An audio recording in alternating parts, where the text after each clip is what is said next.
Vamos lá, nós retomamos então o nosso estudo do livro Evolução em Dois Mundos, de André Luiz, psicografia do Chico e Divaldo Vieira. Nós estamos aqui no item, na primeira parte, no capítulo número 3, e nós vamos falar do item que trata dos elos desconhecidos da evolução, que é um tema bastante instigante. Eu particularmente gosto bastante desse assunto, embora não tenha assim tanto conhecimento como o assunto merece, mas certamente aqui nós temos um roteiro interessante para o nosso aprendizado. Aqui no nosso livro Evolução em Dois Mundos, então, nós vimos no nosso capítulo anterior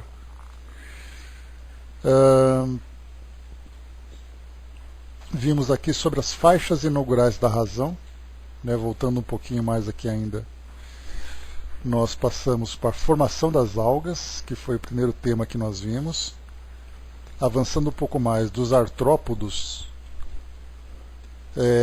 aos dromatérios e anfitérios, aqui algumas espécies animais que nós vimos, Depois faixas inaugurais da razão, e aí então começa com os animais que já trazem uma estrutura neurológica mais complexa e, portanto, o despertar da razão começa a surgir nesse período. Quando nós vimos aqui, nesse trecho que foi passado para nós, deixa eu pegar aqui o trechinho, que ele diz assim, aqui praticamente é um parágrafo inteiro que ele coloca, estagiando nos marsupiais e cretáceos do Eoceno Médio, nos Herocenostídeos, cervídeos, antilopídeos, equídeos, canídeos, proboscídeos, antropóides inferiores do Miocênio, e exteriorizando-se nos mamíferos mais nobres do Pliocênio, incorpora aquisições de importância entre os megatérios e mamutes, precursores da fauna atual da Terra, e alcançando o Pithecanthropoides da era quaternária, que antecederam as embrionárias civilizações paleolíticas, a mônada vertida do plano espiritual sobre o plano físico, atravessou os mais rudes crivos da adaptação e seleção, assimilando os valores múltiplos da organização, da reprodução, da memória, do instinto, da sensibilidade, da percepção e da preservação própria, penetrando assim pelas vias da inteligência mais complexa e laboriosamente adquirida nas faixas inaugurais da razão. Então vimos aqui esse percurso que foi trilhado por essas espécies, por esses princípios inteligentes, e aí então nós vimos aqui também que ele fala sobre um texto, só para poder contextualizar aqui onde nós estamos estudando. Ele fala sobre a era quaternária. A era quaternária ela data de 1,8 milhões de anos até os tempos mais recentes, até 10 mil anos, onde ali nós encontramos as primeiras espécies hominídeas que surgiram.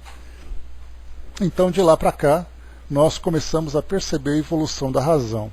Aqui agora, nesse item no item que fala sobre os elos desconhecidos da razão, durante muito tempo nós ouvimos, principalmente nas décadas de 1970, 1980, muitos filmes, desenhos, histórias eram contadas sobre o tal elo perdido, em busca do elo perdido. Então, esse era um termo utilizado que falava exatamente daquele elo que conectava o reino animal para o reino hominal.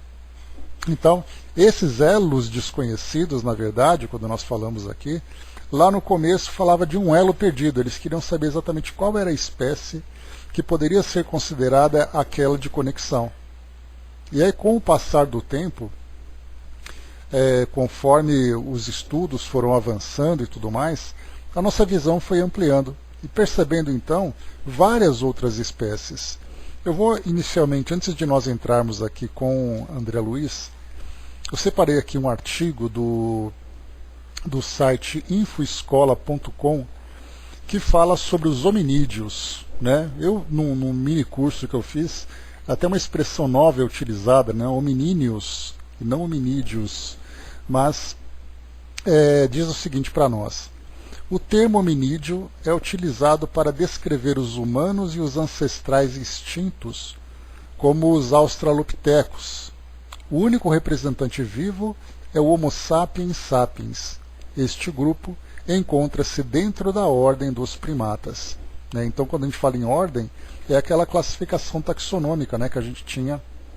Então, era reino, filo, classe, família, ordem, né, espécies e tudo mais.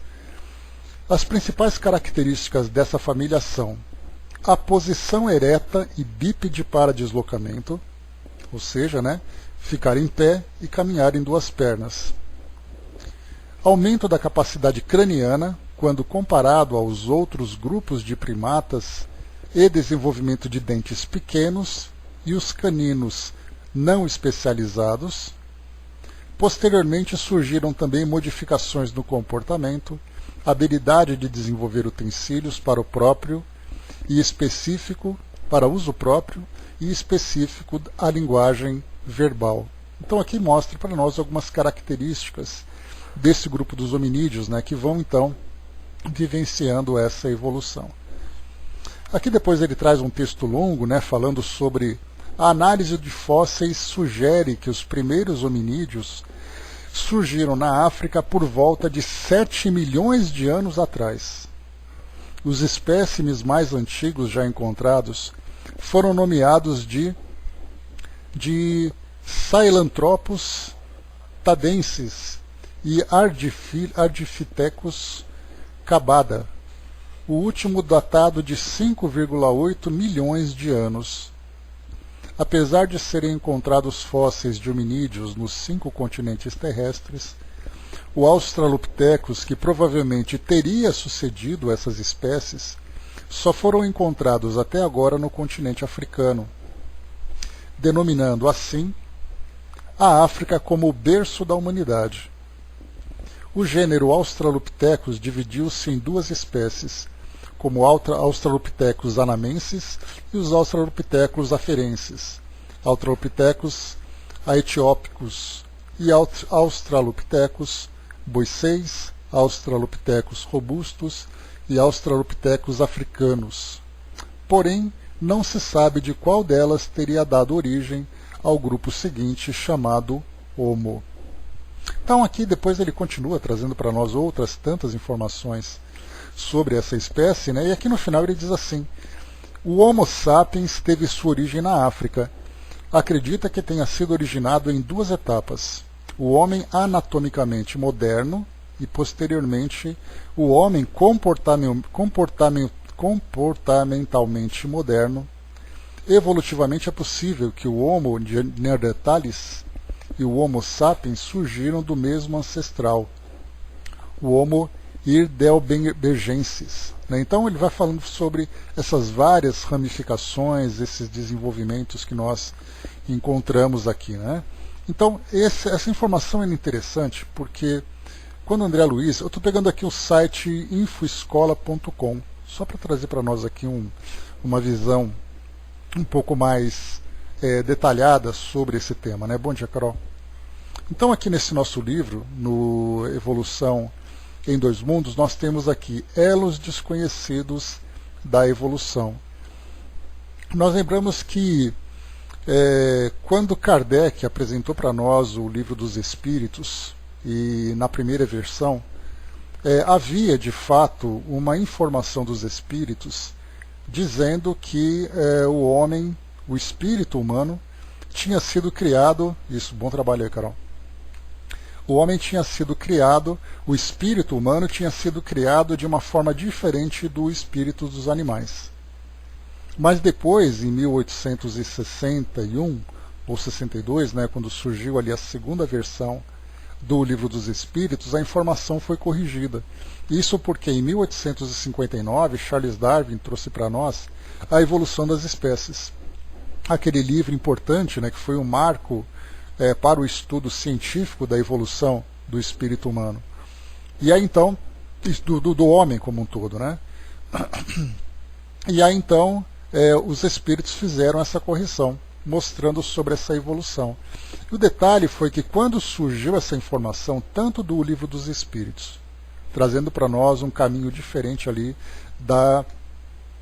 uma visão diferente da realidade espiritual da humanidade, como também da própria evolução das espécies, isso entrou em choque direto com aquilo que se tinha como conhecido, que era o pensamento religioso, que falava para nós, por exemplo, sobre o homem tendo sido criado, né, do barro, através daquela descrição mitológica vinda pelo livro Gênesis, lá do Antigo Testamento. Então Adão e Eva como sendo ali os dois primeiros humanos da nossa espécie, e a partir dali então todo o povoamento do planeta. Isso então, por mais fantasioso que possa parecer, era a informação mais aceita que se tinha, principalmente naturalmente aqui no mundo ocidental, influenciado, né, pela religião católica, pela religião cristã de um modo geral. Então essa visão foi uma visão nova que foi apresentada. E aí então entender esses elos desconhecidos da evolução, vendo essa conexão entre reino animal e o reino animal, foi realmente para nós algo bastante novo e bastante revolucionário também. Agora não, agora isso já é para nós, pelo menos aqui numa grande parte da humanidade, né, já é uma informação aceita com naturalidade. O Brás coloca, né, engraçado, olhando no rosto das pessoas, ainda resta traços dessas fisionomias. Sim, vai manter, né, Brás? Não vai mudando muito. A gente vê, né, por exemplo, algumas etnias aqui no nosso planeta, como por exemplo os aborígenes da Austrália, que tem traços bastante fortes ainda, né? Mas nos demais a gente vai vendo que é uma tendência, uma suavização das características físicas de cada grupo, né? Então vem para nós aqui, diz o seguinte: elos desconhecidos da evolução. Então compreende-se, porém, aqui isso depois do trecho que nós vimos aqui em cima, né, falando sobre todo essa adaptação e seleção dessa espécie, trazendo essa nova organização. Compreendendo-se, porém, que o princípio divino aportou na Terra, emanando da esfera espiritual, trazendo em seu mecanismo o arquétipo a que se destina, qual a bolota de carvalho encerrando em si a árvore veneranda que será o futuro, não podemos circunscrever-lhe a experiência ao plano físico simplesmente considerado, porquanto, através do nascimento e morte da forma, sofre constantes modificações nos dois planos em que se manifesta, razão pela qual variados elos da evolução fogem à pesquisa dos naturalistas, por representarem estágios da consciência fragmentária fora do campo carnal propriamente dito, nas regiões extrafísicas, em que essa mesma consciência incompleta prossegue elaborando o seu veículo sutil, então classificado como protoforma humana, correspondente ao grau evolutivo em que se encontra. Então, nós vimos aqui, né, nesse trecho, que André Luiz, aqui trazendo naturalmente informações do plano espiritual, né, vindo de estudiosos, daqueles que pesquisam sobre a origem da nossa espécie humana, né, e vai falando então sobre esse período de transição entre o reino animal e o reino nominal. Esse período que durou milhões de anos, bom dia, Regina, durou milhões de anos, onde nós vimos aqui então essa espécie que foi evoluindo, foi sendo trabalhada não apenas aqui na parte genética, no mundo material, mas também na parte espiritual, no outro plano. E ele coloca para nós, né, que quando o princípio divino aportou aqui na Terra, emanando da esfera espiritual, e ele coloca, trazendo em seu mecanismo o arquétipo a que se destina, qual a bolota de carvalho encerrando em si a árvore veneranda que será no futuro. Ou seja, né, também essa mesma espécie que começou então a se desenvolver aqui no mundo já trazia no seu projeto existencial esse formato que nós hoje temos, mais ainda daquilo que nós estamos ainda pretendendo alcançar, que estamos destinados a alcançar. Né? Isso aqui, Brasco, li agora. Compreendendo-se, porém, que o princípio divino aportou na Terra, emanando da esfera espiritual, trazendo em seu mecanismo o arquétipo a que se destina, qual a bolota de carvalho encerrando em si a árvore veneranda que será no futuro. E aí depois ele diz, lá na frente, você quer dizer? Lá no comecinho, né? Depois a gente dá uma lidinha nele. Não podemos circunscrever-lhe a experiência no plano físico simplesmente, considerando, no plano físico simplesmente considerado. Então ele já coloca que não dá para circunscrever, ou seja, fechar a evolução do homem apenas nessa parte do corpo físico. Porquanto, ele diz aqui, através do nascimento e morte da forma, sofre constantes modificações nos dois planos em que se manifesta, razão pela qual variados elos da evolução fogem à pesquisa dos naturalistas, por representarem estágios da consciência fragmentária fora do campo carnal propriamente dito, nas regiões extrafísicas, em que essa mesma consciência incompleta prossegue elaborando o seu veículo sutil, então classificado como protoforma humana, correspondente ao grau evolutivo em que se encontra. Então vai mostrando para nós que esses estágios intermediários de evolução fogem à pesquisa dos naturalistas. Isso porque naturalistas eram os nomes dados, né? Aqueles pesquisadores que estudavam a natureza. Hoje não, hoje nós temos ali paleontologistas, antropopaleontologistas, nós temos historiadores, temos biólogos, temos ali uma série de especializações dentro do campo dessas investigações, tanto históricas como também a parte até mesmo biológica, que simplesmente não conhece essa parte. Então, por mais que nós tenhamos todos os fósseis, por mais que nós tenhamos ali várias etapas, e vários seres também que vão sendo encontrados através de escavações, através de pesquisas, estudando os fósseis e tudo mais, ainda assim existe uma diferença muito grande. Porque, por exemplo, nós temos algumas espécies que foram encontradas em que somente uma parte do queixo, por exemplo, foi achada. Não dá para você dizer qual era o formato exato da cabeça, qual era o tamanho daquele ser, como eram os seus membros. Acharam simplesmente uma parte.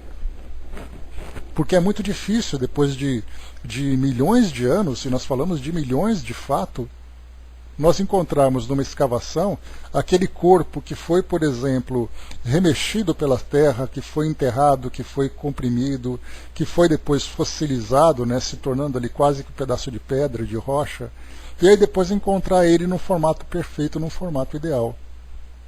Então é algo muito difícil. Então quando nós vemos na televisão aqueles pesquisadores, né, que colocam ali, que pegam aqueles pincéis, que pegam aqueles instrumentos de escavação, que são bastante delicados, né, e fazem isso exatamente para não estragar, para não ferir ali as amostras que vão sendo colhidas, né, depois disso tudo ainda passa por tratamento para depois fazer a montagem. E eles procuram então tentar montar esse esqueleto. E muitas vezes apenas um osso é encontrado e eles têm que tentar descobrir de onde é esse osso. Se ele é da perna, se ele é do braço, se ele é da mão, de onde que ele é exatamente.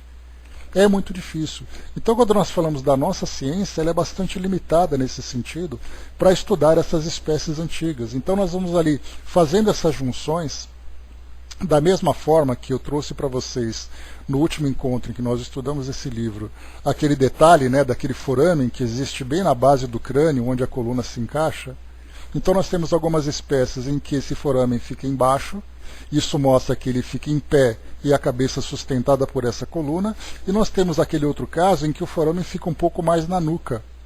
Isso mostra que ele acaba andando entre 4 apoios. Então ele não está totalmente em pé, então ele fica mais inclinado para frente. Então essa evolução entre o quadrúpede e o bípede, esse processo de erguimento da espécie, ela foi acontecendo gradualmente. Cada uma dessas espécies vão apresentando essas alterações no corpo físico. né? Então, por isso, nós vamos colocando que essas pesquisas desses naturalistas, e agora nós nos podemos colocar desses especialistas, acabam encontrando essas grandes lacunas para tentar entender exatamente quais eram essas espécies. Então, eu até brinco com vocês, né, que uma das grandes... Brinco mais ou menos, né, porque na verdade é um desejo de chegar no plano espiritual, por exemplo, se nós tivermos oportunidade de visitar um desses museus que mostram, né, todas essas espécies intermediárias, desde o reino animal até esse reino, o reino nominal em que nós nos encontramos. Então é realmente bastante interessante. E até mesmo um professor, né, que estuda sobre essa parte de antropopaleontologia, que mostra o estudo dos fósseis, né, que vieram ali a dar origem à espécie hominal, ele comenta que aquela imagem clássica que nós vemos, né, na internet, que mostra ali um chimpanzé e aí gradualmente vai mostrando ali aqueles seres que vão ficando em pé até chegar no homem, ele diz que aquele é um grande crime que nós encontramos, né, porque que, na verdade esse desenho mostra para nós exatamente aquilo que não é. Porque muitas espécies vão sendo colocadas ali e é um processo muito diferenciado do que simplesmente imaginar um macaco ficando em pé depois no final daquela trajetória.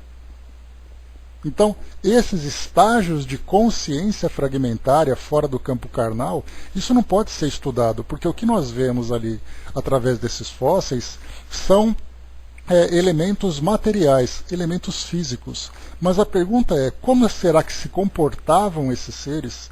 E aí quando nós falamos em comportamento, nós falamos em inteligência, nós falamos em emoções, nós falamos em psiquismo, o que pensavam, o que faziam, como se deu exatamente o desenvolvimento intelectual e emocional, psíquico desses seres.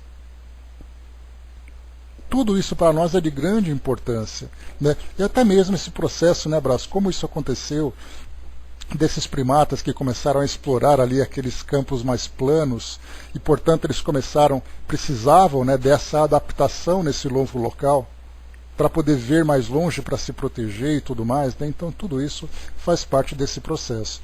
Bom dia, professor, bom dia, Tico Teco.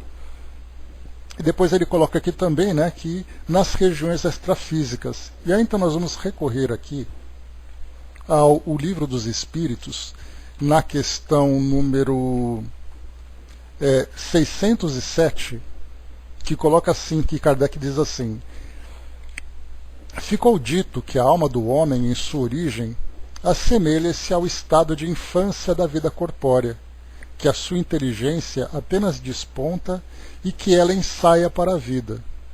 Onde cumpre o espírito essa primeira fase? E ele diz: numa série de existências que precedem o período que chamais de humanidade.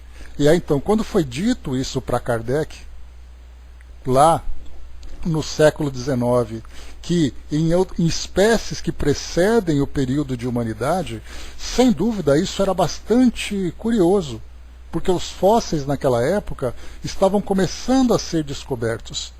Então foi ali por volta de 1850, 1870, que um crânio foi descoberto em tal lugar, depois um outro crânio foi descoberto em tal lugar, e os naturalistas começavam então a se interessar bastante por essas pesquisas, mas eles não tinham qualquer tipo de informação a esse respeito.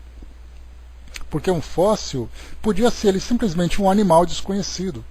Até que com o passar do tempo, conforme as escavações começaram a se intensificarem, principalmente na África, quando eles perceberam que ali era uma região que apresentavam esses objetos, né, essas amostras dessas espécies diferenciadas, aí então os cientistas começaram a se dedicar a esse tipo de investigação.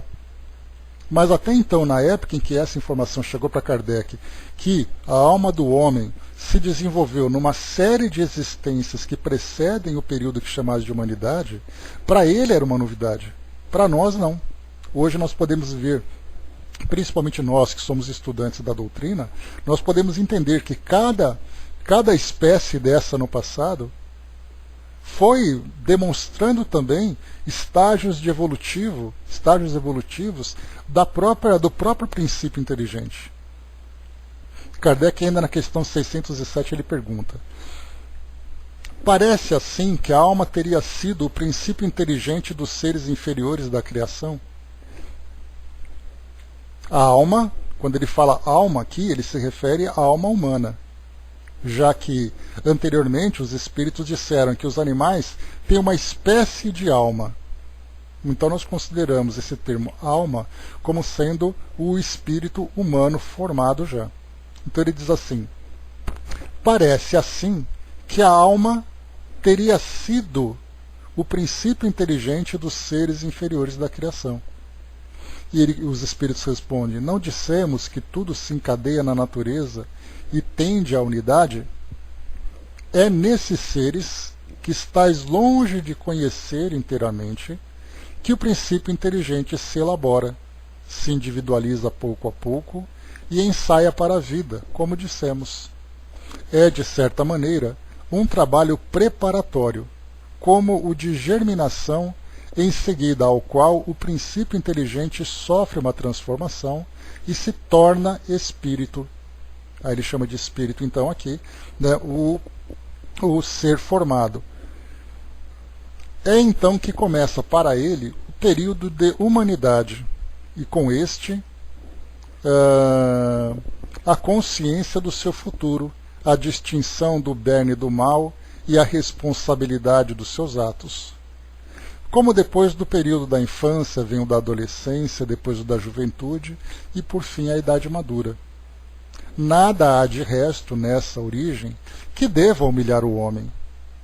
Isso é importante, essa colocação, porque a gente lembra que quando Darwin, em 1859, trouxe a evolução das espécies, ele foi não apenas excomungado, ele era da Igreja Anglicana, ele foi excomungado da Igreja Anglicana, como por outro lado ele foi também ironizado pela própria sociedade. Então charges eram feitas, por exemplo, uma das charges que eu me lembro, era um chimpanzé com a cabeça do Darwin. E isso publicavam nesses folhetins e tudo mais, dizendo que era uma loucura ele pensar dessa forma. Imaginar que o homem, o ser supremo da criação, a imagem e semelhança de Deus, ter ali uma origem no reino animal. Por isso então os espíritos colocam, né? Nada há de resto nesta origem que deva humilhar o homem. Os grandes gênios sentem-se humilhados por terem sido fetos informes no ventre materno? Se alguma coisa deve humilhá-los, é a sua inferioridade perante Deus e a sua impotência para sondar a profundeza de seus desígnios e a sabedoria das leis que regulam a harmonia do universo. Reconhecei a grandeza de Deus nessa admirável harmonia que faz a solidariedade de todas as coisas na natureza. Crer que Deus pudesse ter feito qualquer coisa sem objetivo e criar seres inteligentes sem futuro seria blasfemar contra a bondade que se estende sobre todas as criaturas. E aí depois, então, na questão 607, para finalizar aqui essa pesquisa no Livro dos Espíritos.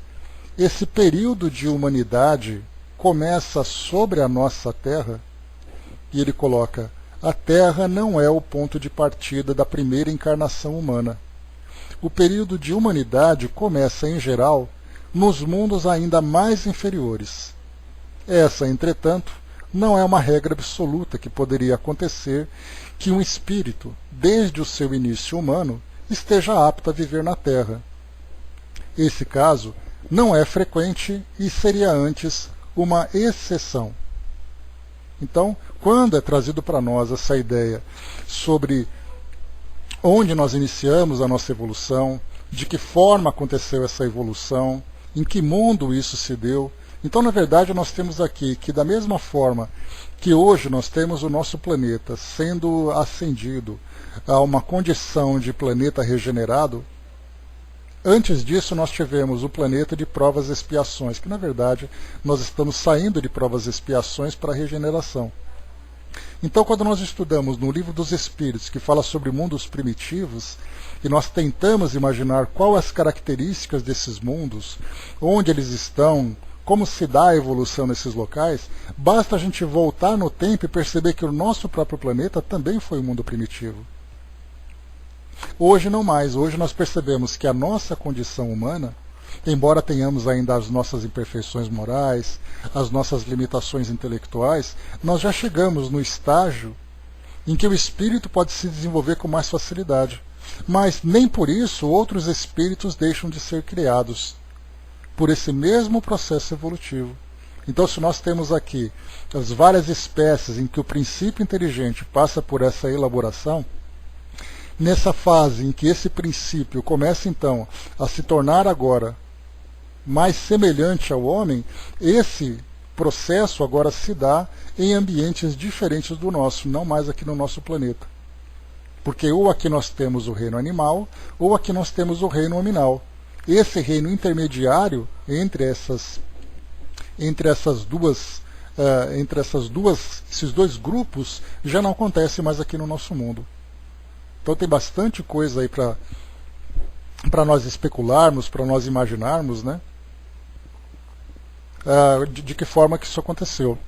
E aqui na questão 610, para finalizar, os espíritos que disseram que o homem é um ser à parte da ordem da criação, enganaram-se então? Essa pergunta 610 foi uma provocação que Kardec lança para a resposta que deram a ele na primeira edição. Porque os espíritos disseram que o homem era um ser à parte da criação. Agora na 610 coloca, os espíritos que disseram, ou seja, disseram para mim, que o homem é um ser à parte da criação, enganaram-se então? Eles colocaram, não, mas a questão não havia sido desenvolvida, e há coisas que não podem vir senão a seu tempo. Aqui a gente lembra que a primeira pergunta foi feita antes do livro A Origem das Espécies, e essa pergunta veio depois, na segunda edição, quando A Origem das Espécies já trazia essa análise. E ele coloca, o homem é de fato um ser à parte, porque tem faculdades que o distinguem de todos os outros, e tem outro destino. A espécie humana é a que Deus escolheu para a encarnação de seres que o podem conhecer. Então, até mesmo na construção desse raciocínio, bom dia, dona Miriam, até mesmo a construção desse raciocínio deve ser compreendida, porque não dá para os espíritos simplesmente trazerem informações que nós ainda aqui no mundo físico não conseguimos ainda compreender. Não conseguimos alcançar. Porque eles não podiam dizer assim, olha, o homem na verdade ele é descendente do macaco. Só de imaginar essa colocação, sendo que Kardec procurava naquele período trazer uma visão diferente do mundo espiritual daquela que as religiões tradicionais sustentavam, imaginemos qual seria o prejuízo que isso causaria para a doutrina. Então, foram trazendo as informações de acordo com a condição de nós absorvermos esse conhecimento. Então, essa 610 tem a sua correspondente lá no livro da primeira versão do Livro dos Espíritos. E diz para nós aqui, né? Pois o que eles colocam aqui, Tico Teco, né, não foi nem uma fake, mas foi uma resposta incompleta, né, que depois ela teve que ser corrigida.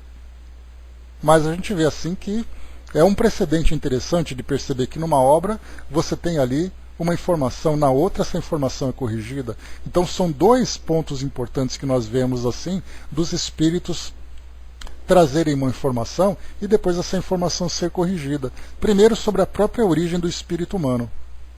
Depois a questão das possessões, que no Livro dos Espíritos disseram que não havia possessões, e depois na Revista Espírita Kardec afirmou que havia possessões. Na verdade, ela foi reformulada, né, Hermes? Acho que nem corrigida, foi reformulada nesse sentido. Né? Pois é, Tic-Tac, essa pretensão, né, dizendo que fora dessa verdade não há outra verdade. Né? Então, nós vemos que tudo é um processo de desenvolvimento. Né?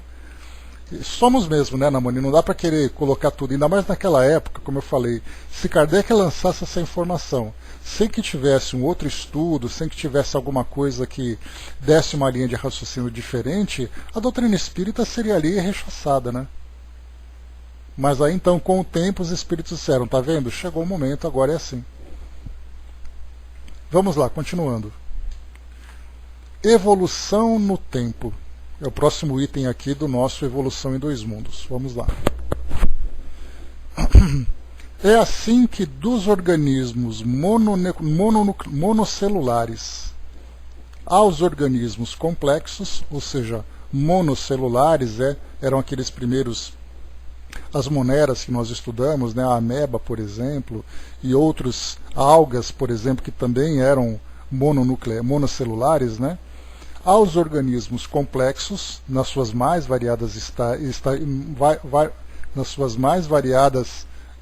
etapas, né, de evolução, em que a inteligência disciplina as células, colocando-as a seu serviço, o ser viaja rumo da elevada destinação que lhe foi traçada do plano superior, tecendo com os fios da experiência a túnica da própria exteriorização, segundo o molde mental que traz consigo, dentro das leis de ação, reação e renovação em que mecaniza as próprias aquisições, desde o estímulo nervoso à defensiva imunológica, construindo o centro coronário no próprio cérebro, através da reflexão automática de sensações e impressões em milhões e milhões de anos, pelo qual, com o auxílio das potências sublimes, que lhe orientam a marcha, configuram os demais centros energéticos do mundo íntimo, figurando-os na tessitura da própria alma. Então, mais uma vez, nós temos aqui, né, aquele mesmo raciocínio. Da mesma forma que o organismo vai se elaborando, nós lembramos também que o próprio princípio, o perispírito, também vai se elaborando. Então ele vai se tornando cada vez mais complexo, vai formando esses centros de força, esses centros energéticos que nós conhecemos hoje, né? Que acaba sendo popularmente chamado de chakras, mas nós lembramos que esses centros também foram sendo desenvolvidos com o passar do tempo. E esse desenvolvimento tinha exatamente por objetivo fazer com que o espírito se adaptasse a esse novo organismo, porque nós lembramos que se o corpo físico é apenas um instrumento que o espírito utiliza para o seu desenvolvimento e interação com o mundo material, o espírito precisa de um intermediário para poder se conectar com esse corpo físico. Portanto, até mesmo o perispírito passa por esse processo de elaboração.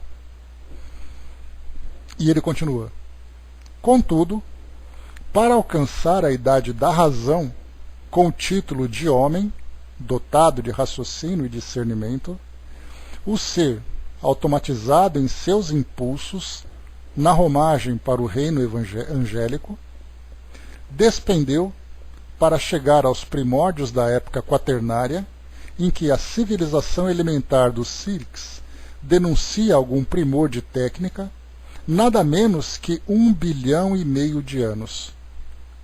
Então, desde o início até chegar nessa condição da época quaternária que nós estudamos agora, né, que é esse período de 1,8 milhões de anos até 10 mil anos, quando essa espécie dos hominídeos foram se desenvolvendo e tudo mais até chegar na espécie humana, nós lembramos que o homem, na sua característica física atual, ele data de aproximadamente 100 mil anos. Então, eu já até comentei com vocês de um documentário que eu assisti sobre a evolução do homem, que eles diziam assim, que o homem é o que é hoje há 100 mil anos. Mas a gente lembra sempre, né, que fisicamente talvez, mas espiritualmente não, e intelectualmente também não. Basta nós pegarmos um indivíduo que viveu há 100 mil anos e trazer para a atualidade, nós veremos uma diferença no seu grau evolutivo, moral e intelectual. Porque biologicamente pode ter ali bastante semelhanças, mas espiritualmente não. Até porque esse mesmo ser que viveu há 100 mil anos passou por várias etapas reencarnatórias para poder também se desenvolver. Então não podemos fazer uma comparação tão simples dizendo que é o mesmo. Mas ele coloca aqui para nós também, né? Então, nesse período todo de evolução, isso é perfeitamente verificável pela desintegração natural de certos elementos radioativos na massa geológica do globo, né? Ele faz aquela medição do carbono 14, né? Então nós temos ali elementos radioativos que vão perdendo cada vez mais potência, né? E essa potência já é calculada, essa força radioativa já é calculada pelos cientistas, então dá para fazer uma datação desse período. Então mostra assim que essa desintegração natural traz para nós esse calendário dessa massa geológica do nosso planeta. E entendendo-se que a civilização aludida floresceu há mais ou menos 200 mil anos, então aqui eles datam, né, de 100 mil a 200 mil anos, que é esse período em que o homem começou a ter essas características, né? Então a pré-história que nós conhecemos, então nós temos ali mais ou menos uma data desse período paleolítico, né, período da pedra polida, da pedra lascada, né? A gente se lembra isso dos livros de história, é exatamente desse período, de 100 mil, 200 mil anos, né? Quando o homem começou a elaborar os seus primeiros instrumentos e tudo mais, né? O homem. Mas antes disso nós tínhamos ainda essas outras espécies que ocuparam, né, esses espaços que houve, né, entre os animais e o reino hominal. Então ele diz assim para nós, né, que floresceu então, mais uma vez, né, e entendendo-se que a civilização aludida floresceu há mais ou menos 200 mil anos, preparando o homem com a bênção do Cristo para a responsabilidade, somos induzidos a reconhecer o caráter recente dos conhecimentos psicológicos destinados a automatizar a constituição fisiopsicossomática do espírito humano, as aquisições morais que lhe habitarão a consciência terrestre a mais amplo degrau de ascensão à consciência cósmica. Aqui uma nota de rodapé de consciência cósmica diz assim para nós: as presentes estimativas e apontamentos do plano espiritual, apesar das compreensíveis divergências humanas, coincidem exatamente com as observações e ilações de vários estudiosos encarnados. Então, essa comparação que é feita por esses estágios evolutivos, né, da espécie humana, e também aqui com aquilo que os espíritos trazem para nós, que é bem interessante esse desenvolvimento. Então aqui esse texto foi assinado lá em Uberaba, 22 de janeiro de 1858. Né? Então se é em Uberaba, foi psicografia feita por Valdo Vieira. Então nós vimos aqui nesse capítulo, nós vamos agora para o capítulo número 4, né? Automatismo e corpo espiritual.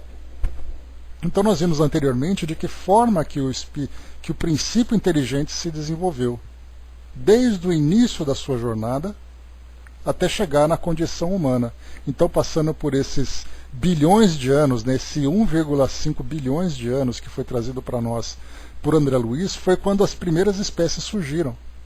Porque se o nosso planeta tem 5 bilhões de anos, a estimativa dele, né, de 4,5 bilhões de anos, nós temos ali 3 bilhões apenas dedicado à formação física do nosso planeta.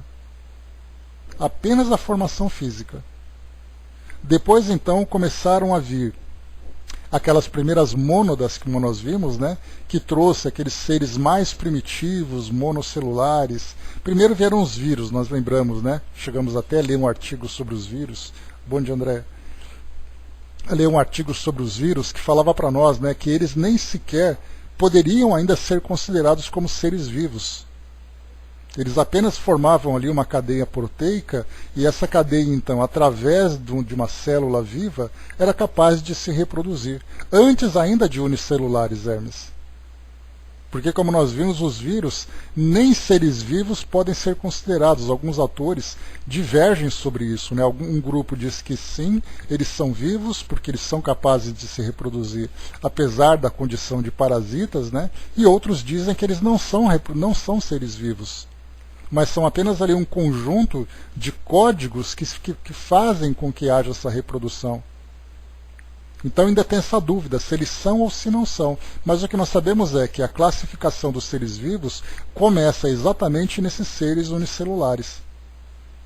Que aí então vieram algumas algas, como nós estudamos, outros micro-organismos, e ainda assim até mesmo aquele tipo de célula mais simples, né, aquelas procariontes, que nem sequer tinha uma cápsula nuclear, e depois vieram as eucariontes, e a partir dali as espécies começaram a se tornar mais complexas. E nesse período, desde o início até a chegada do homem, 1,5 bilhões de anos. É muito tempo, né? Sem mononucleares, unicelulares, né? Ou monocelulares também, mesma coisa. Então, aqui ele trouxe para nós essa grande jornada, desde o início da formação dos primeiros seres aqui do nosso planeta, até chegar na condição aqui final. E ele já projeta também aqui, né, quando ele diz assim para nós, que com a bênção do Cristo para a responsabilidade, somos induzidos a reconhecer o caráter recente dos conhecimentos psicológicos, destinados a automatizar na constituição fisiopsicossomática do espírito humano. Automatizar, observem o que ele fala, automatizar na constituição fisiopsicossomática do espírito humano, automatizar o quê? As aquisições morais, que lhe habilitarão a consciência terrestre a mais amplo degrau de ascensão à consciência cósmica. Então, nós vamos automatizando essas aquisições morais, cada vez mais perfeitas, cada vez mais sólidas, para que nós possamos então ascender a esse degrau de ascensão à consciência cósmica, ou seja, nos aproximarmos cada vez mais de Deus. E isso depende do quê? De nós então termos essas aquisições e fazermos com que elas se tornem automáticas para nós. Depois aqui embaixo então, próximo capítulo, número 4, automatismo e corpo espiritual. Automatismo fisiológico, vamos entender aqui essa colocação. Compreensível salientar que o princípio inteligente no decurso dos Evos plasmou em seu próprio veículo de exteriorização. Quando ele fala veículo de exteriorização, é na verdade um instrumento de manifestação do espírito, né? Porque o espírito pensa, o espírito sente, o espírito tem vontade de agir. É através desse veículo que ele exterioriza as suas ideias, os seus desejos, né? Então por isso ele coloca, plasmou em seu próprio veículo de exteriorização as conquistas que lhe alicerçariam o crescimento para maiores afirmações nos horizontes evolutivos. Dominando as células vivas de natureza física e espiritual, quando se fala sobre essa questão, né, das células com influência espiritual, é algo também que nós ainda não compreendemos. Nós podemos até aceitar, mas compreender fica mais difícil, né? Porque quando nós falamos, por exemplo, né, o domínio dessas células vivas de natureza espiritual, nós lembramos que o nosso perispírito influencia diretamente no nosso corpo físico. Tanto é assim que um desequilíbrio mental traz um desequilíbrio perispiritual que acaba depois sendo somatizado e provocando uma doença orgânica. Então isso mostra de que forma que a mente atua sobre a matéria. Por isso ele tem esse domínio. Ele pode promover a saúde ou pode promover a doença.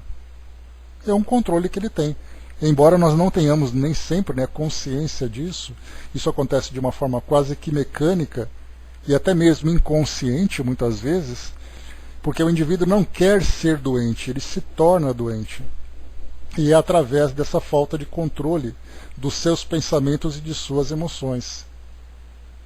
Então esse domínio ele vai se tornando cada vez mais apropriado e equilibrado conforme o espírito vai evoluindo também dentro das suas condições morais. Dominando as células vivas, pois é, essa história já é antiga, Tic-Tac, nós estamos descobrindo agora. Quando a gente fala assim, não, nós temos que meditar, mente sã, corpo são, isso os gregos já falavam, depois Jesus veio e trouxe isso de uma forma prática para todo mundo ver, né?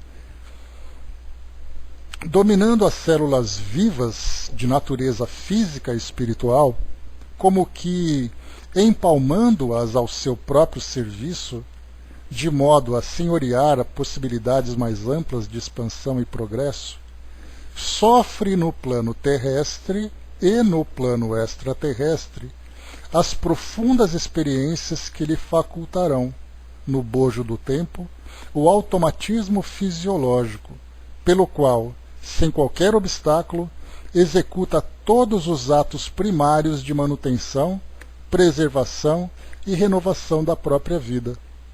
Então nós temos aqui esse automatismo fisiológico que é fazer com que o nosso corpo vá naturalmente assumindo ali as suas tarefas. E isso, claro, isso tem controle do espírito.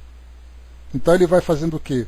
Todo o processo que é autônomo para o homem. Aqui quando ele fala em automatismo, ele vem de autônomo, né? Então você tem ali a parte neurológica, respiratória, cardíaca, metabólica, digestiva. Você não precisa controlar.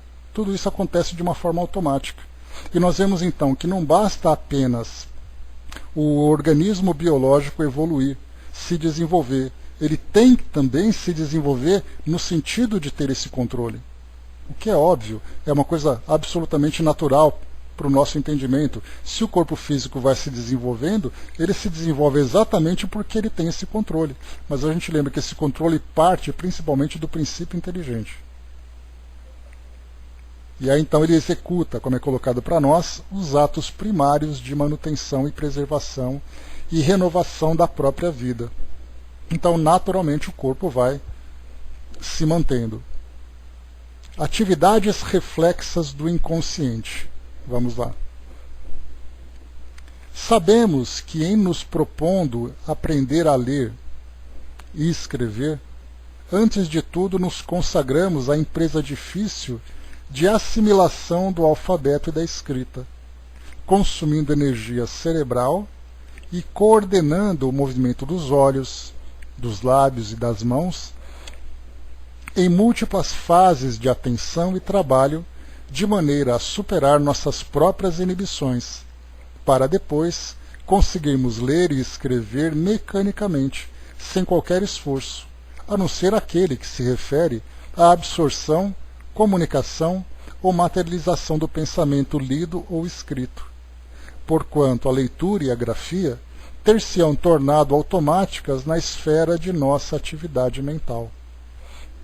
Então, na verdade, ele diz assim, que o próprio desenvolvimento intelectual, ele depende, né, desse automatismo. Então nós vamos se no primeiro, no início lá da nossa jornada, nós somos condicionados a aprender, a assimilar essas informações, e é bastante interessante porque nós percebemos que há um aperfeiçoamento nesse processo pedagógico, nesse processo didático de aprendizado, né? Isso vai se tornando cada vez mais aprimorado, porque se no início nós aprendíamos com mais lentidão, primeiro por falta de informação, depois por falta de técnica. Então eram poucas pessoas que tinham capacidade de ler, aqueles que tinham aquelas primeiras a capacidade de se expressar através das primeiras gravuras, né? Basta a gente lembrar que nós pegamos, por exemplo, dinastias egípcias, em que nós voltamos ali coisa de 5.000, 6.000 anos no tempo, e nós encontramos ali os primeiros hieróglifos. Nós vamos lá para o Oriente, encontramos a mesma coisa também, aquelas primeiras civilizações que começavam já a usar as gravuras. Lá no Oriente Médio, os fenícios trazendo para nós ali, através da escrita cuneiforme, também ali os primeiros símbolos que eram utilizados. Conforme o tempo foi passando, isso é bastante interessante porque até mesmo volta ao capítulo anterior, quando nós percebemos a evolução do homem e, consequentemente, dentro dessa evolução, trazendo também ali os atributos intelectuais, ele começa a se socializar, ele começa a se organizar na convivência em coletividade, começa a organizar essa convivência de uma forma sustentável, organizando, por exemplo, a parte de administração, a sua parte de justiça, a sua parte de construção, de projetos que vão se desenvolvendo. Então nós vemos assim que não é apenas dizer que o homem começa a se tornar racional. Ele começa também a se tornar racional e utilizar essa inteligência para o seu desenvolvimento. Consequentemente, ele começa a se tornar, entre aspas, mais inteligente pelo fato de exercitar esse raciocínio, que ele acaba se tornando automático. Tudo para nós hoje é calculado. Quando você está dirigindo, por exemplo, nós não percebemos isso. Mas ao você dirigir um carro numa via pública, você está usando ali vários dos seus sentidos e o seu raciocínio plenamente ativo para você analisar todas as possibilidades. O momento em que você acelera, o momento em que você freia, em que você modifica a marcha, em que você tem que olhar no retrovisor, em que você tem que virar uma rua, observar as placas, observar as pessoas que estão do lado. Tudo isso, na verdade, é um automatismo que nós fomos adquirindo, um reflexo praticamente, que foi sendo desenvolvido e incorporado pelo exercício constante. E aqui o que ele coloca para nós dessas atividades reflexas do inconsciente é exatamente isso. Para nós falarmos, por exemplo, dá para a gente imaginar a dificuldade de uma criança, aqui a gente entraria já numa parte mais psicopedagógica, que não é longe de ser a minha área de conhecimento, né, mas o pouco que nós conhecemos através da leitura, do aprendizado, a gente vê como é difícil para uma criança começar a falar. Para quem se lembra das crianças nessa primeira fase, quando começa ali a dar os primeiros passos, a trazer ali os primeiros sons, a falar ali a balbuciar as primeiras palavras e tudo mais, a gente vê como é difícil para o espírito se manifestar num corpo tão limitado que não tem ainda o seu sistema neurológico desenvolvido. Mas aí esse mesmo organismo começa a se estruturar melhor, o cérebro começa a se desenvolver, vias neurológicas começam também a surgir, fazendo com que ele tenha essa maior facilidade para poder se expressar. Quando chega o momento, né? Pois é, isso é um problema, né? Tem que controlar também. Então, quando chega aquele momento em que a criança começa a falar com naturalidade, nós percebemos então que ela não pensa mais para falar, ela simplesmente fala. Ela tem vontade de falar alguma coisa, ela tem desejo de alguma coisa, ela precisa perguntar alguma coisa, ela não tem mais aquela dificuldade de tentar se expressar.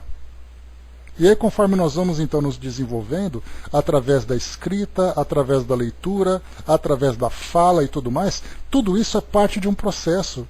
Mas que isso acontece para nós de um modo tão natural, de um modo tão automático, que a gente nem valoriza como isso é complexo. E aqui André Luiz chama atenção exatamente para isso. Você está na rua, por exemplo, andando, você vendo placas, você vendo ali cartazes, você vendo painéis que aparecem, letreiros. A gente simplesmente lê. Você não pensa para ler, às vezes você lê até coisa que você não quer. Basta simplesmente você passar o olho que você consegue identificar. E é isso que ele fala então, desse automatismo, tanto automatismo mecânico.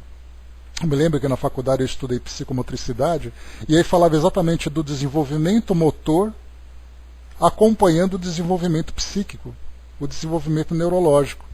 Então são gestos, são movimentos que nós fazemos que acontecem de uma forma natural. E é isso que André Luiz chama atenção para nós, tanto da parte intelectual, como também da parte mecânica, da parte física, da parte orgânica. E ele continua dizendo aqui para nós também. Ele fala sobre ler e escrever mecanicamente sem qualquer esforço, que ele chama atenção, né? A não ser aquele que se refere à absorção, comunicação ou materialização do pensamento lido ou escrito, porquanto a leitura e a grafia ter-se-ão tornado automáticas na esfera de nossa atividade mental. Então você ler e escrever é algo mecânico. A forma que você vai aplicar esse mecanismo é o que vai exigir esforço. Por exemplo, enquanto nós estamos fazendo aqui o estudo, em que estamos fazendo a leitura, o raciocínio, vocês ouvem o que eu falo, elaboram as ideias de vocês, concordam, discordam, aprofundam, ficam com dúvida. Esse esforço nós estamos fazendo. Mas o ato de ler, escrever e falar e ouvir, absolutamente natural. Se tornou mecânico para nós. E ele diz ainda, nessa base de incessante repetição dos atos indispensáveis ao seu próprio desenvolvimento, vestindo-se de matéria densa no plano físico e desnudando-se dela no fenômeno da morte, para revestir-se de matéria sutil no plano extrafísico e renascer de novo na crosta da Terra em inumeráveis estações de aprendizado, é que o princípio espiritual incorporou todos os cabedais da inteligência que lhe brilhariam no cérebro do futuro pelas chamadas atividades reflexas do inconsciente. Então, o que ele apresenta para nós, que a encarnação e a desencarnação não é apenas uma questão de provas e expiações para nós. Você não encarna apenas para você cumprir missões, expiações e provas. Estarmos aqui vinculados ao corpo físico também é para nós um estímulo para o nosso desenvolvimento intelectual. Para que, quando chegarmos nas condições mais elevadas, em que o nosso principal instrumento de desenvolvimento é o pensamento, esse pensamento se encontra muito mais apurado, muito mais aguçado a partir de todas as experiências que nós vivemos. Eu já comentei com vocês outras vezes, né? Às vezes você, trabalhando, por exemplo, com alunos que estudam matérias que não são interessantes para eles, você vai estudar, por exemplo, sobre matemática, trigonometria. Você vai estudar sobre química, falar sobre entalpia, quantidade de energia para uma reação química. Você vai estudar filosofia, falando lá de gregos, falando lá de outros pensadores que para eles não interessam em nada. E eles perguntam, aquela pergunta clássica do aluno, né? Para que eu tenho que aprender isso? E aí você fica naqueles 2 segundos de silêncio pensando, o que eu vou responder para esse garoto para ele se interessar em aprender isso que ele não quer? E na verdade não é o que ele está aprendendo, porque na verdade o mais importante de tudo é todo o processo de aprendizado. Se ele pega, por exemplo, trigonometria, em que ele tem ali um círculo trigonométrico, em que ele começa a analisar todos os detalhes daqueles cálculos que ele precisa fazer, as equações, os problemas e tudo mais, ele pode até não usar isso para o futuro, mas o exercício mental que ele fez para compreender aquilo tudo e para encontrar soluções para aquele problema, isso vai fazer com que essa aquisição seja aplicada em várias outras situações do seu dia a dia. E mais do que isso, porque quando nós pensamos que ele vai aplicar isso no seu dia a dia, nós nos esquecemos que nós estamos falando, na verdade, do desenvolvimento intelectual do espírito. Porque conforme ele vai se habilitando para esses cálculos rápidos, esses cálculos mentais, esse raciocínio que ele vai desenvolvendo, isso faz com que ele, ascendendo nessa escala evolutiva como espírito, lá na frente a gente se pergunta qual a diferença entre um espírito evoluído, um espírito, por exemplo, que já alcançou os patamares mais elevados em nós. Não é apenas uma questão de conhecimento das informações que ele absorveu, mas a capacidade que ele tem de utilizar esse conhecimento. E é isso que nós estamos aqui vivenciando constantemente. No nosso dia a dia, as informações que nós estamos aqui, as situações que nós vivemos no nosso cotidiano, vai fazendo com que nós desenvolvamos o nosso raciocínio com muito mais facilidade. Deixa eu ver aqui. O Hermes colocou, né, pior que às vezes podem dizer que não irão usar, mas chega um momento em que se lembram e acabam por usar. Pois é, mas às vezes é só o fato de você ter aquela facilidade, de você calcular alguma coisa mentalmente, para resolver uma coisa na escola e depois no seu dia a dia você aplicar isso tudo, esse foi o grande aprendizado. A Angelina colocou, não consigo conectar, pois o tempo todo entra um aplicativo em inglês e a sala sai. Vou descobrir o que é e pegarei a postagem, né? Tá bom, mas eu não sei o que é também, Angelina. Não conheço não sei do que se trata essa novidade. Eu nunca passei por isso. Aqui o pautal que ele funciona bem quietinho, ele vai automaticamente. O Braço colocou, né, no ensino primário, eu simplesmente lia o que era, né, o pi, né, 3,14. Nem imagino o valor dele na eletrônica. Pois é. Esses dias eu estava conversando com um aluno meu, falando sobre o pi, né? Falando sobre números irracionais e tudo mais, e nós pesquisamos para ver qual é o tamanho do pi hoje, né? Então nós falávamos qual é o maior número primo, qual é o tamanho do pi hoje, a quantidade de cálculos que são feitos para isso. E a pergunta é, mas para quê? Não é para quê, é porque é possível fazer. Se é possível, por que não fazer? É uma forma de expandir o conhecimento humano, né? Por isso que eu até comentei com vocês, né, sobre uma amiga que ela fez doutorado em zootecnia, e ela tinha estudado sobre a glicose no leite da vaca, né? Vocês se lembram sobre isso, né? Então, assim, no fundo, para nós, meros mortais, isso não vai fazer diferença nenhuma. Assim como acontece com o matemático, por exemplo, que se aprofunda em estudar, por exemplo, apenas isso. Ele quer descobrir qual é o maior número que existe. Ele quer descobrir qual é o valor de π completo, que é um número irracional. Ele quer descobrir qual é o número primo. Mas para que isso? Mas por que não?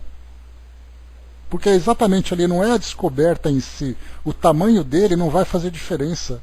Mas todo o conhecimento que ele aplicou para chegar nesse resultado, esse conhecimento vai fazer a diferença. Porque ele desenvolveu ali equipamentos, ele desenvolveu programas, ele passou tempo raciocinando sobre tudo aquilo.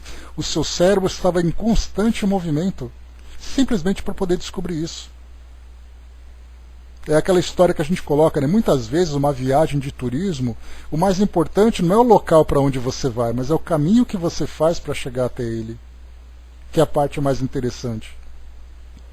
Então assim acontece também com o nosso desenvolvimento. Então, no nosso dia a dia, na nossa vida, nós vamos vivendo situações diversas. Você controlar sua conta bancária, você ser capaz de, por exemplo, gerenciar situações de uma casa, de uma empresa, você ter ali os seus relacionamentos e saber administrar as emoções, saber trocar ideias com as pessoas. Tudo isso é parte do desenvolvimento em que o nosso cérebro está conquistando. Porque daqui, na encarnação seguinte, você não vai se lembrar nada do que você conversou aqui.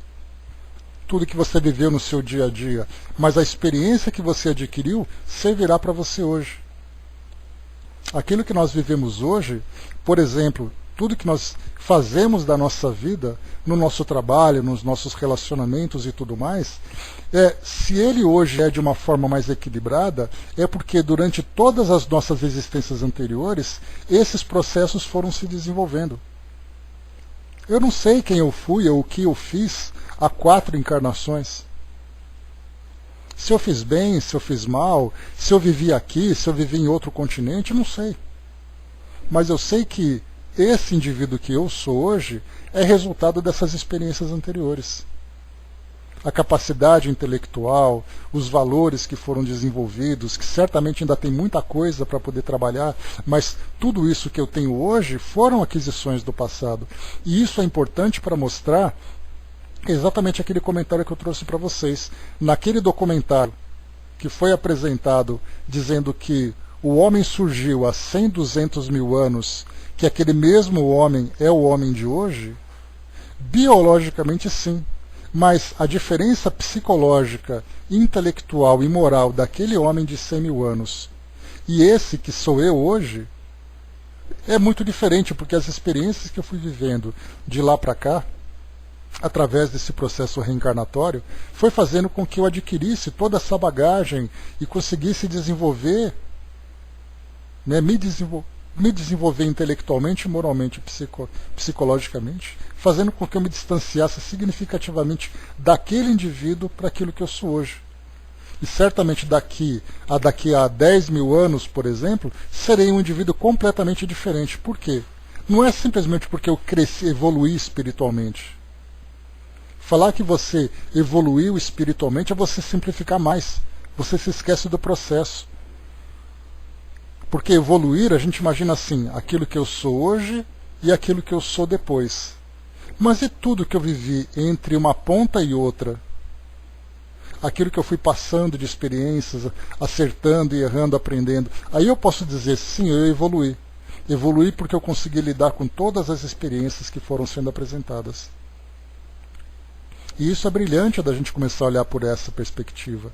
Perceber esse automatismo da nossa mente, que ela vai trabalhando, adquirindo essa facilidade toda, até que chega um momento em que nós simplesmente podemos viver com toda a bagagem que nós adquirimos. Dudu colocou, só sei que para estar aqui na Terra, boa coisa, eu não fui há 4 encarnações. Acho que estou muito melhor aqui agora, né? Olha, Dudu, se está aqui agora, imagina se você estivesse no mundo primitivo.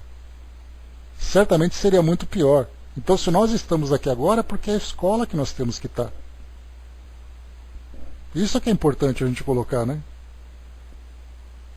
Não, boa coisa eu não fui. Boa coisa você foi, por isso que você ainda está aqui.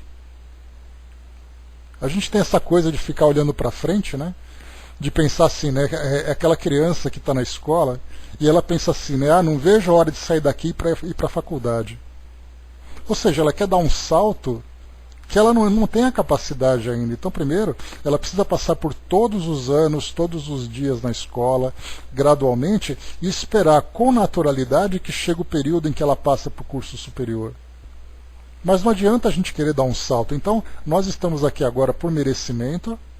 Esse merecimento pode ser entendido porque nós ainda não evoluímos o suficiente, mas também porque nós já evoluímos o suficiente para estar aqui. Então é parte do processo.